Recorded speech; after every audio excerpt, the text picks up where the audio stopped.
Good evening, my friends. I'm so glad to be here. I was born in 1938, so I've got about 80 odd years of memories to try and fit into 15 minutes. So I'll try and be as quick as I can and as clear as I can. My grandparents came from Switzerland and Ireland, and they ran cattle out on the Bowley Plains. Now, they had a butcher shop in town. The butcher shop was in Stoke Street, just around the corner from where the Cowboys entrance is now. And it was called Keenan and Gun, where the best people meet, M-E-A-T. So that was where my grandparents were. They shifted into Acker Street in the early 1900s. And luckily for me, they chose a really good spot in Acker Street because that part doesn't flood.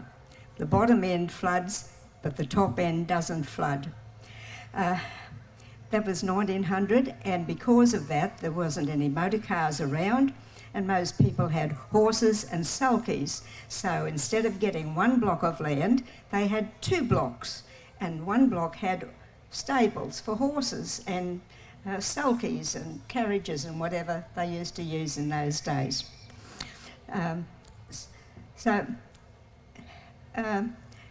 When I was about 3 or 4, I went and lived out on a fowl farm in Aikenvale. It was my aunt and uncle's, and we said we'd go and stay out there for 12 months while they went away. Now, when the 12 months was up, they said, "Would you like to buy the area?" And we said, "No, it's too far out of town. There's guinea grass and China apples and gum trees. It was just too far." The Aikenvale pub was the last thing that you saw, and it had a hitching rail for the horses. Anyway, we didn't. We shifted into Bowen Road. Now, in the future years, that block of land became where they built the Redemptorist Monastery, and now there's the Brookley Retirement Village on that same block. So maybe I could have been a landowner after all, but it didn't work out that way. So when we shifted into Bowen Road, that was the war years. I remember the war years. I remember being woken up in the middle of the night to the sirens, to the searchlights going around, the planes flying overhead, and the night the Jap bombers dropped a bomb out on Olympia. Killed a coconut tree, but probably gave all the residents a bit of a fright too. But we had a shelter down the back, and we'd run down there every night with all the little bits and pieces that you'd take down. I started school there. While I was there, I went to St. Joseph's. Now, St. Joseph's wasn't called St. Joseph's really. It was, the church was Blessed Oliver Plunkett, but the nuns were St. Joseph nuns. So that's why we've got 2 St. Joey schools in Townsville. The St. Joseph nuns ran that one. The Mercy Sisters run the one down here at North Ward. When we shifted out to Bowen Road, we were on the corner where the Spanish Lace Motel is now. It's a big area there, but we were on the corner. And we used to walk to school every day. I had some very good friends, and they lived in Love's Lane. Now, our dads, they trained greyhounds together. There were 2 greyhound tracks in Townsville then, and they were straight. They didn't run round and round like they do now. They were straight tracks.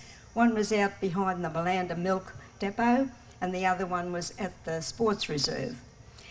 So that was a bit different in those days. The people that we were very friendly with, like I said, the fathers had the greyhounds. Our mums went to tennis together, and us kids, we went to tap dancing on a Saturday morning. And we loved to go up Denham Street making a lot of noise to the AWU hall where we had our tap class. Afterwards, we'd come down and go to the old town hall news agency. It was Anderson's news agency. And the mums would buy their magazines, the kids would get a couple of comics, and I liked Superman and Captain Marvel. They were my favourites. We'd get delicious pies from Peter Pan, and then we'd walk up to the Winter Garden Theatre and go to the pictures in the afternoon. Then in 1946, the Ross River broke its banks and it came gushing down behind us and across Bowen Road. Now, we were in a high house, luckily, but all the houses down the other end, if they were low, it was right up inside their houses. We were watching very anxiously as the water was coming up our stairs, and I saw things floating past, little tables and jugs and plates and saucepans and stuff, just getting washed away. People's lives getting, their furniture and everything getting just strewn down away. Now, the people next door, they had racehorses, and to keep the racehorses on the highest part of ground, they took them out and stood them on the crown of the road, which was a high point. On the way, they had picked up this little old Chinese lady in the shop across the road, and they sat her on a racehorse in the middle of Bowen Road, and she waited there until some boats came down and they eventually got rescued. Now, our friends that lived in Loves Lane, their house went under also. They had to get up through their ceiling, take a sheet of iron off the roof and climb up onto the roof. So there were 2 kids, 2 greyhounds, and the mum and dad. And the dad had a broken leg and it was in plaster. So that must have been a terrific ordeal for them. And they sat on their roof until they were rescued. So after the flood, we came and shifted into Acker Street. Dad decided he'd build a house, or get a house built on the spare allotment next to Granny's place, because that was just a garden now and a garage, because there were no horses there anymore. But I tell you, I found a few horseshoes in the backyard digging up in the garden, and I'll keep them in the garden as little mementos. So we were shifted into Acker Street when the house was finished, and I went to school then at St Margaret Mary's. They were good days, and I had all my school friends living close by. I had aunties and cousins living next door, and their friends were around, and we were a good mob of kids. Now, the night time, we were allowed to go up the road if we were home by a certain time, and you only needed 3p or 6p, and you could get a good packet of lollies, go to old Georgie Leong's shop, and he used to boil his own salted peanuts in their shells. They were yummy. Or you could get a big chunk of watermelon. So then we go across Charters Towers Road into the side street beside the Regent Theatre. Now, the Regent Theatre was open air. So around the house on the corner, which belonged to a building company called A.P. Williams, there was this lovely cement fence, and they had a square block of cement about as big as this lectern, and we could sit on there until we finished eating our goodies, watching the movies, lip reading of course, because you couldn't hear anything, and then we'd go home. Now, we always had to be home within a certain time, and we walked until we got to one particular house. Now, this house had a spare allotment also. They had a little bit fenced off in the corner, and in amongst all the bits of timber and that, there was a gravestone. Now, we were pretty cluey kids, so we worked out gravestone meant a body. A body meant haunted. So we walked, we ran, then we walked. So that gave us a little bit of excitement for the night. Years later, I found out that the gravestone was only a spelling error, and they just ditched it there while they had another one done. But it still made a good, exciting night for us. Now, about 10 years ago, they started to demolish that fence. They were going to shift the house. And I went across the road and I said to the man, "Oh, look, I used to sit on this fence when I was a kid. Any chance of getting one of those square blocks that I used to sit on?" And he looked at me, he looked at the fence, he looked back at me again. You know what he said?